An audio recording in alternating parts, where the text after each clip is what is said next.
All right, now we are given this triangle. We need to find x, which is this angle over here. All right, now, like I said yesterday, in a normal exercise or test or exam, you won't necessarily know straight away that you have to use cos rule. So you would check. Okay, let's see, could we use sine rule to find this angle? If we have this, if we're finding this angle, we do have the opposite side, but do we have another pair of a side and then its opposite angle that we can use? No. All right, so if you only have the three sides and no other angles, you are going to have to use cos rule.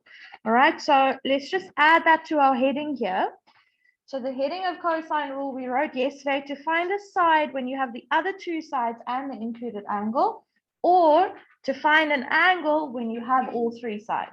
Okay, so that's the other useful cosine rule.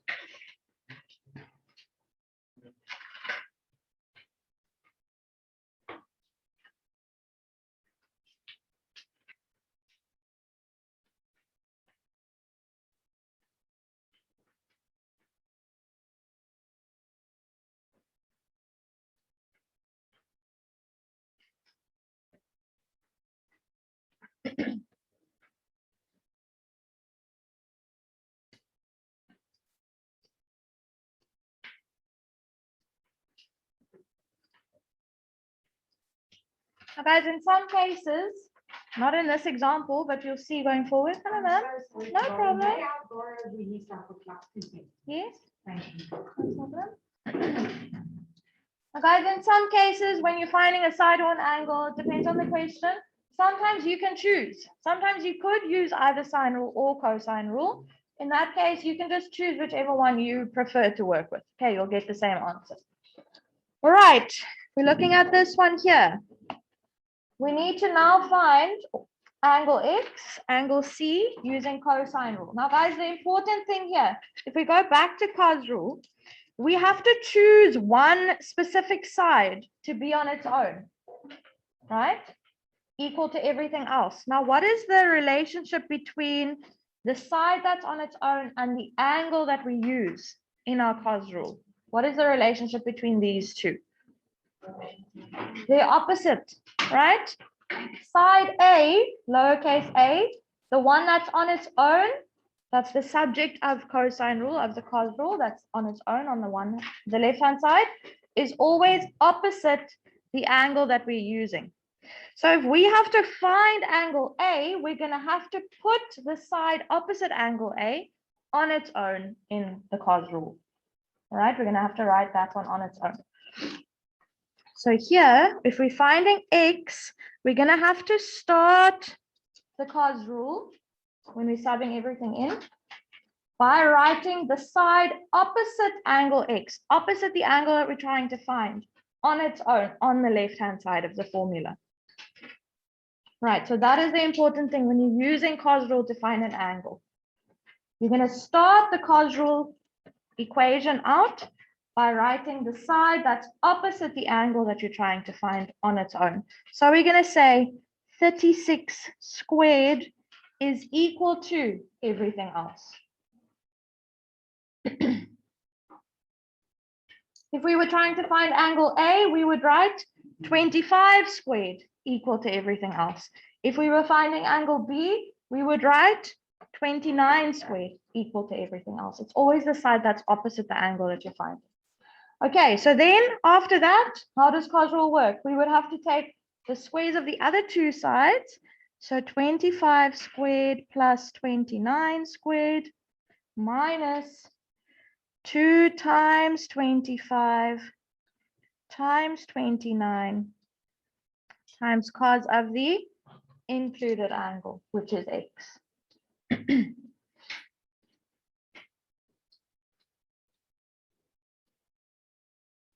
Okay, so these two always have to be opposite each other.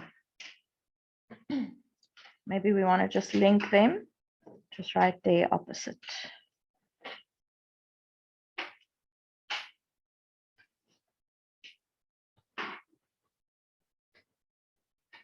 Now guys, from here, the only variable that we have is X, right? Well, essentially cos X for now.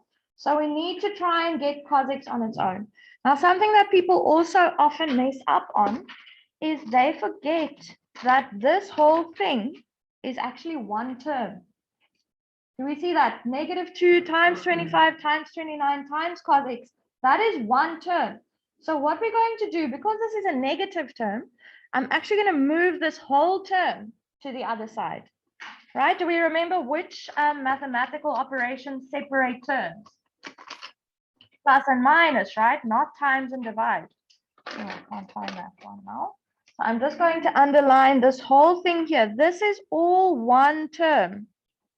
So if we want to move that cos x, we're going to have to move the whole term. All right, not only the cos x on its own.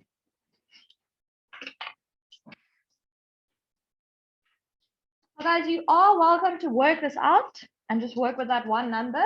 But just so that we remember that we're actually moving this whole term, I'm just going to write it like that on the other side.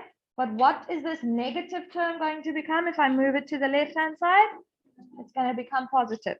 So I'm actually going to move the whole thing 2 times 25 times 29 times cos x.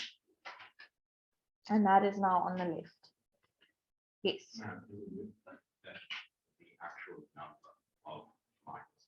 Yes. Yes. So that's why I said you're welcome to work this out and then move that as a term. Yeah, I'm just leaving it like that so that it's quite clear that that is the whole term that we've moved.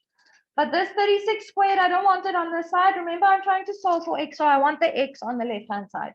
So what am I going to do when I move that 36 squared? What is it going to become on the other side? Negative. All right, so I have 25 squared plus 29 squared minus 36 squared. Right? Which also you can work that out if you want. Again, I'm just going to leave it as it is. I'm going to work it out at the end. Guys, if I want to just get cos x on its own, this is all one number, right? 2 times 25 times 29. And I'm multiplying it by cos x. What is the opposite of multiplying by this number? Dividing by it. So if I want to get cos x on its own, I'm going to have to divide this. Remember, this is also all one number, which, like I said, you can work out if you want. So this 25 squared plus 29 squared minus 36 squared, we are going to divide by that number that's in front of the cos x, 2 times 25 times 29. Please type that into the calculator and let's see what number we get. No, because you have multiple terms in the numerator.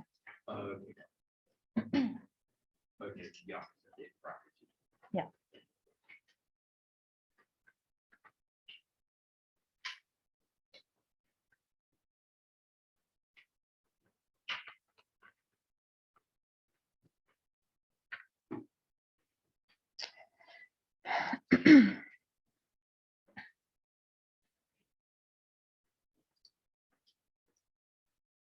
Right, I got, if I write it as a fraction, 17 over 145, or you can write it as 0,117, and then it had a bunch of other decimals.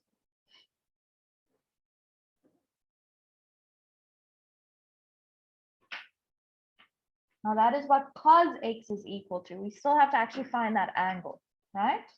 Now guys, do we notice if we're thinking again of trig equations, cos is a positive number. Where is cos positive? 1 and 4. Can I have a fourth quadrant angle in a triangle? 360 minus. No, that can't be in a triangle, right? The three angles have to add up to 180. So we are going to disregard the fourth quadrant solution there. So we're actually just going to have one answer for this. Okay, how am I going to get that answer, guys? If cos x is equal to this number, I'm going to have to do shift cos. Good. So x is going to be cos to the -1. You can decide you want to write the fraction or the decimal. But in your calculator, you'll obviously just use the answer button. Okay, you're not allowed to round this off and then type the rounded value in your calculation. So you're going to do shift cos of answer And you get your value for x, which is 83,27. Okay, let's round to 2 decimals. So x is 83,27 degrees. Guys, when you're using cos rule, there is no ambiguous case. There is no second solution like when we used sine rule. Because for cos rule, the second solution would be a quadrant 4 solution, which is going to be 360 minus this, which is going to be 276. Can I have that angle in a triangle? No. All right, so if this was just a normal trig equation, if it wasn't in the context of a triangle, you would have to write your fourth quadrant solution plus your 360 in. But because of the context of this, because it's in a triangle, we can't actually use that fourth quadrant angle, so we don't have to write it. Now guys, what if you got a negative value for cos x here? Would you be able to find an angle? In which quadrant is cos negative? In 2 and 3. Can I get a second quadrant angle in a triangle? 180 minus. Yes. All right. So for cos rule, and it will often happen when you type this into the calculator, you might get a negative answer. In which case you are going to get your reference angle and then your x is going to be 180 minus that.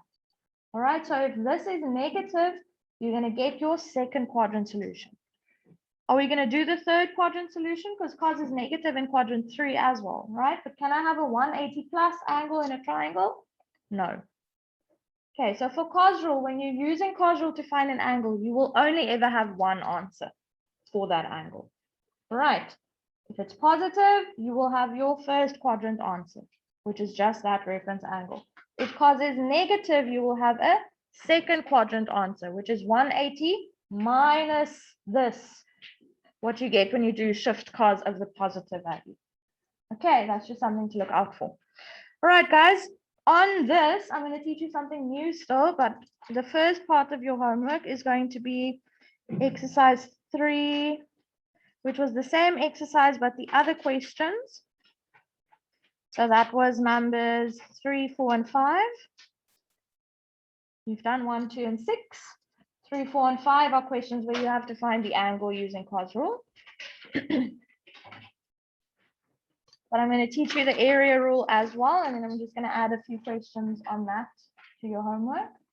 Do you have any questions on this example, guys? All right, area rule. I will put that on the board again a bit later.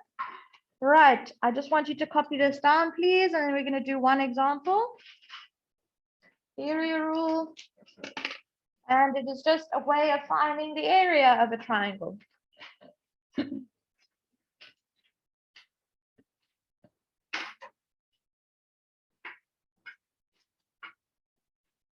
Guys, what formula did we work with beforehand or previously for finding the area of a triangle? It was always half base times perpendicular height. Did it have to be a right angle triangle?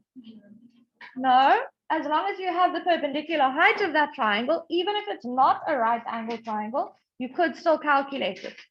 Right? This rule is one that you're going to use if you don't have the perpendicular height. All right? You can do half base perpendicular height for a non-right angle triangle, but then you have to have the perpendicular height. So I'll show you now when we're looking at the example at the bottom there. And move it down actually, then you can copy that down as well.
Nope. Next year only.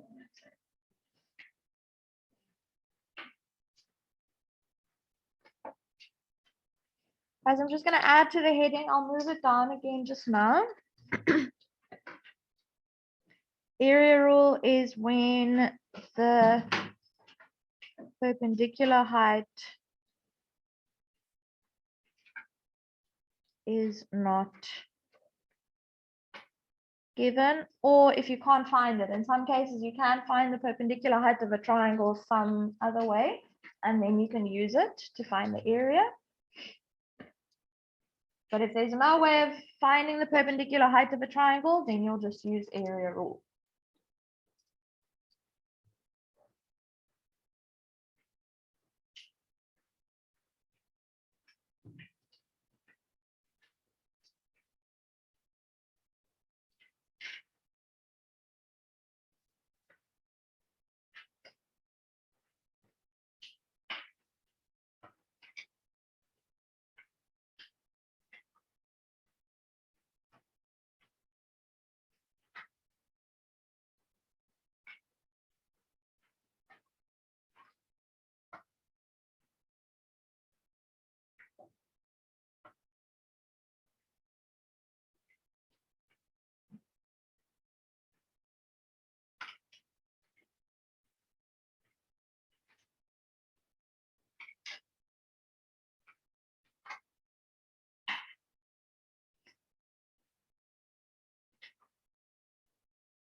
Okay, guys, if you're busy copying down the example at the bottom, just pause. Let's just quickly talk about the area rule and how it works. So this is now in any triangle ABC. Again, we have the same notation. So the angle, sorry, the side opposite angle A is labeled as lowercase a. But just like in all the other ones, you can just work with BC. Okay. Now, how area rule works is you will always take half, which is similar to the actual area formula that we worked with before. So it should be easy to remember.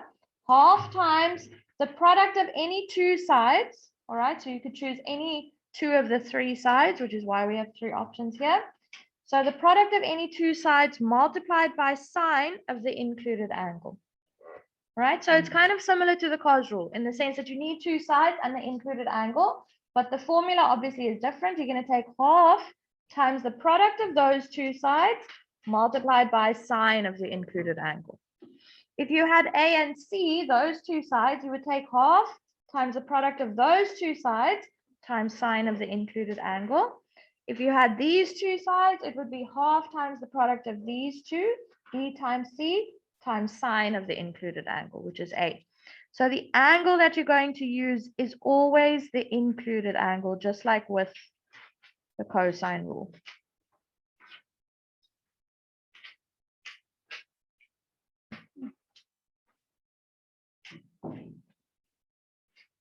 All right, just finish copying down this example so we can do that one quickly.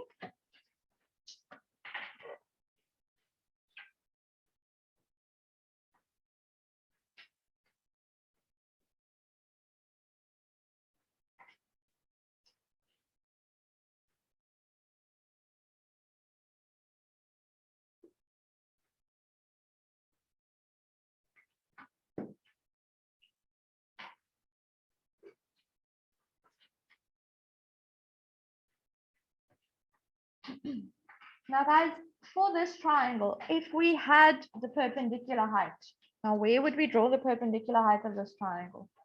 What do you guys think? Jasper? Yeah, so if we had this height, for example, don't draw it in on your pictures because it might confuse you, but I'm just drawing it in on mine just so that you can see. If they had given us that height, all right, or maybe if this was like on a Cartesian plane and they told us that the y value of b was 1 and the y value of a was 7, for example, and we could figure out that that is then a perpendicular height of from 1 to 7 is 6 units, all right? Then we could just use half base times perpendicular height. Okay, it doesn't have to be a right angled triangle for you to use that original formula, half base times perpendicular height. But in this case, they didn't give us any information, all right? It wasn't drawn in there. They didn't give us any information about point A or B, so we can't actually figure out what the perpendicular height is in this case. All right, so now we're going to have to use area rule.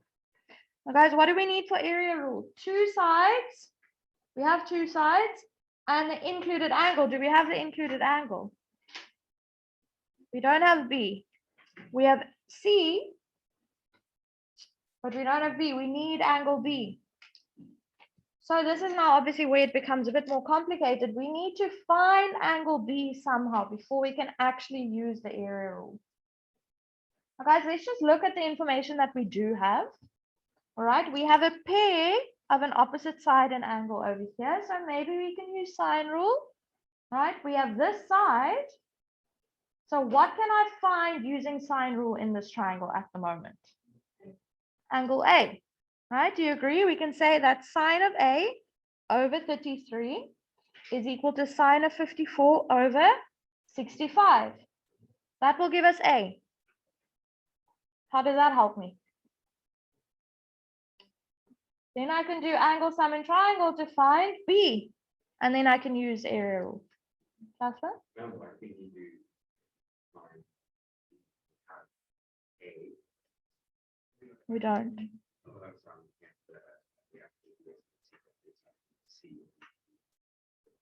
Yes, yeah.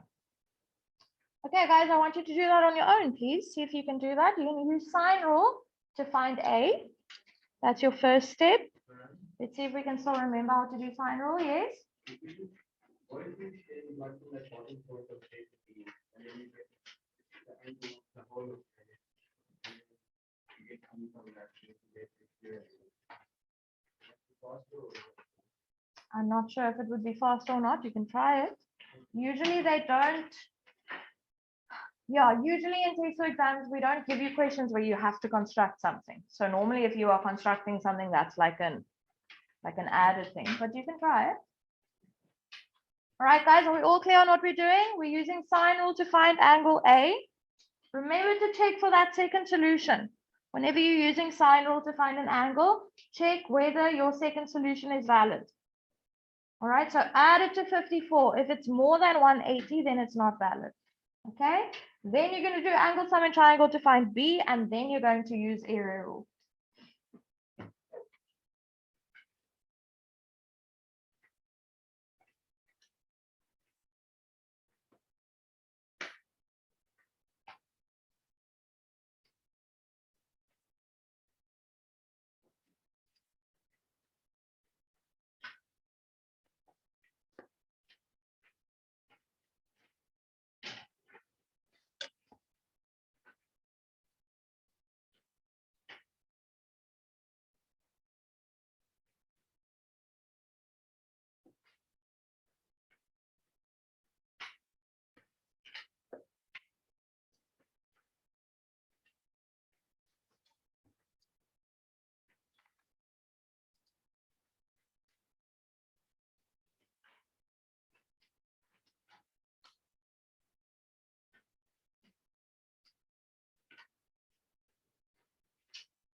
Oh.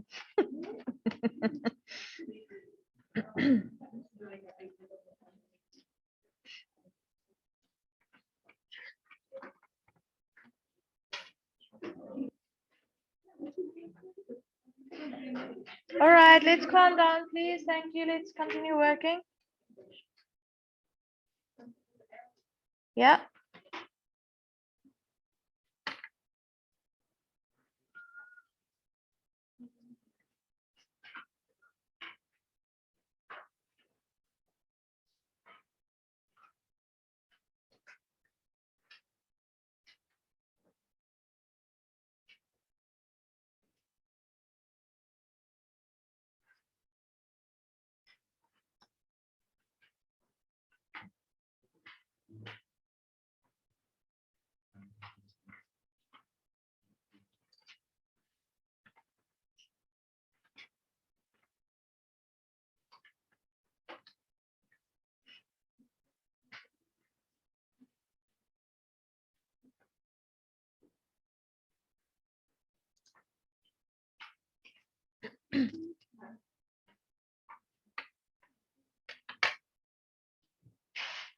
Don't worry if you use the different, just check your steps.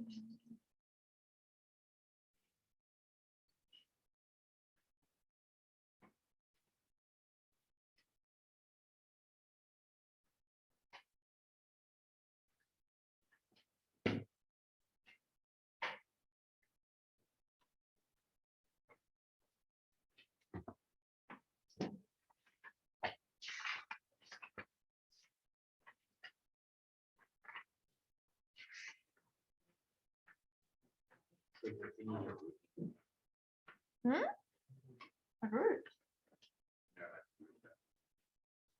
No. It is a big number. It's 1,050. Yeah, it's 1,050. Is D 100,9? Mhm. 101.75 for B, yeah. And then you must work with that unrounded value, so you must use the answer button.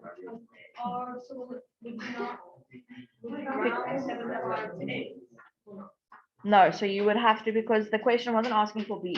That's not a final answer. It's an in-between step, so you're not allowed to round that at all. So when you're using sine B in the calculator, you have to use the answer button for B.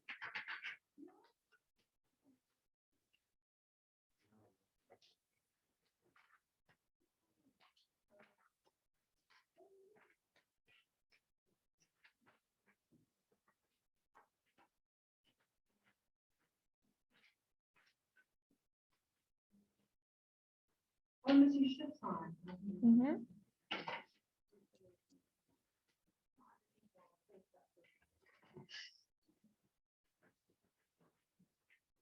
Maybe you just typed something wrong in the calculator.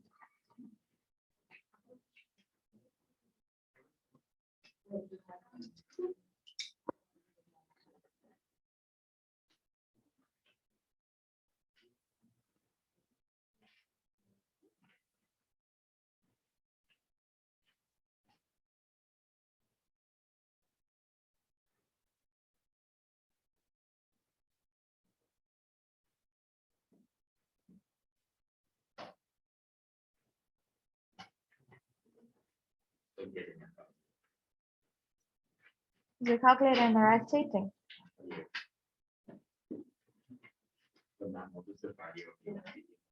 101.75. 24.25. So you type 3 sine 54 65. Here we go. So just leave it. That's probably correct. Yeah. So leave it at 63. It's fine. So that's the problem. Okay, guys, let's take a look. There we go. Let me actually just erase this here.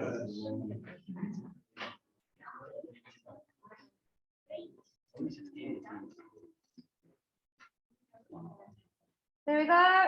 So sine rule, sine of A over 33 equals sine, let's listen please, sine 54 over 65. Thank you, thank you. Then you multiply by 33. You type that in.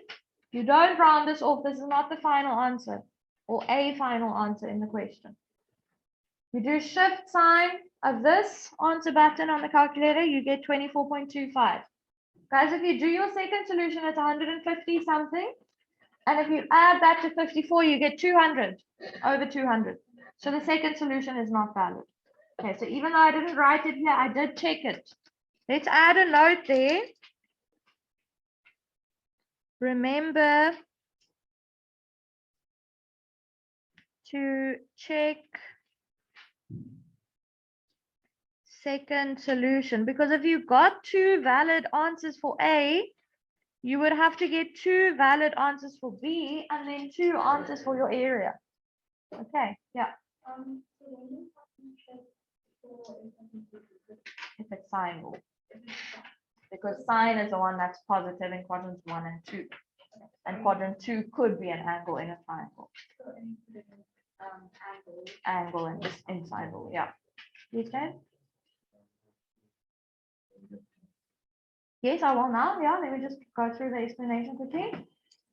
Guys, again, angle A is not a final answer. They didn't ask you specifically or explicitly to find A.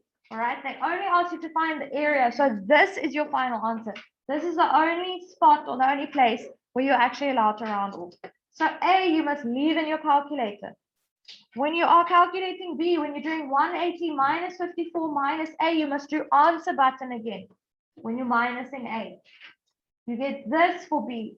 Now this I rounded off, guys. When I wrote it down, I rounded the actual what I'm writing off. But when you use that again, you must do the answer button again.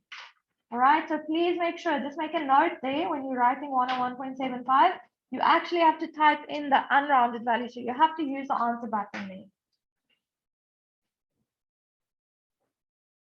Okay, so once we have B, we can use our area rule, half times the two sides multiplied by sine of the included angle.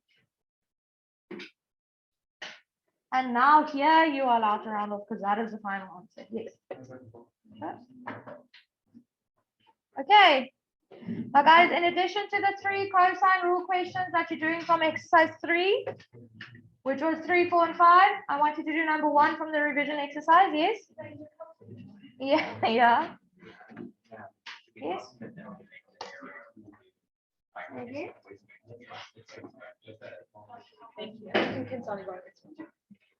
What are you asking?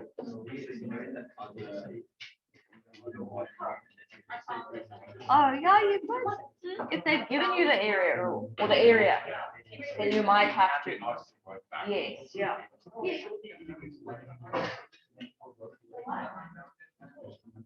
So in the actual question, they just ask to find the area.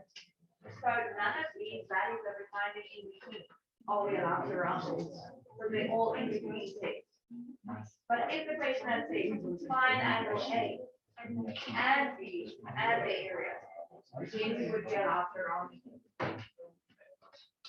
off. Or like on a 7, 4, 9, blah blah blah, it was something else. So you must use that unrounded value to get the answer. Yeah. Now what's 3, 4, 5? Oh, sorry, yes, the 6. The ticks over here, you will get a mark for that, for A, and then for B, and for that and that. 6 marks.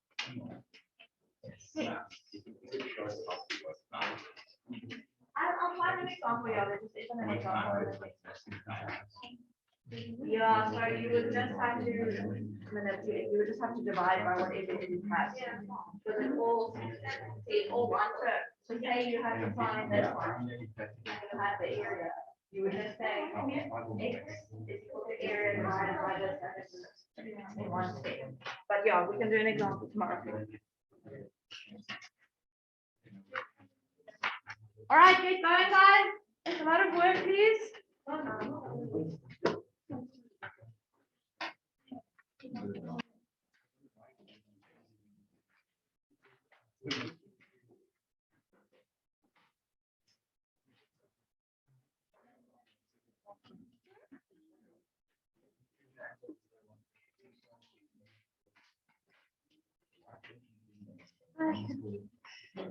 Guys, I'm going to put 3 and 4 of exercise 3 on the board. Have you all copied that down?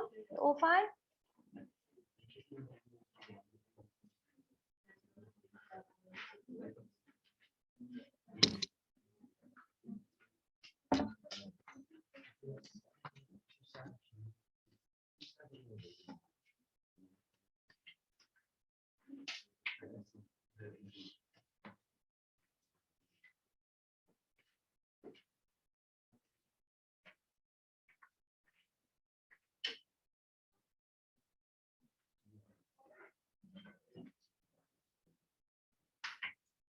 But you don't have to use cos rule in all of these questions, right? If you can use sine rule somehow, if you think that's quicker, then you're welcome to do that.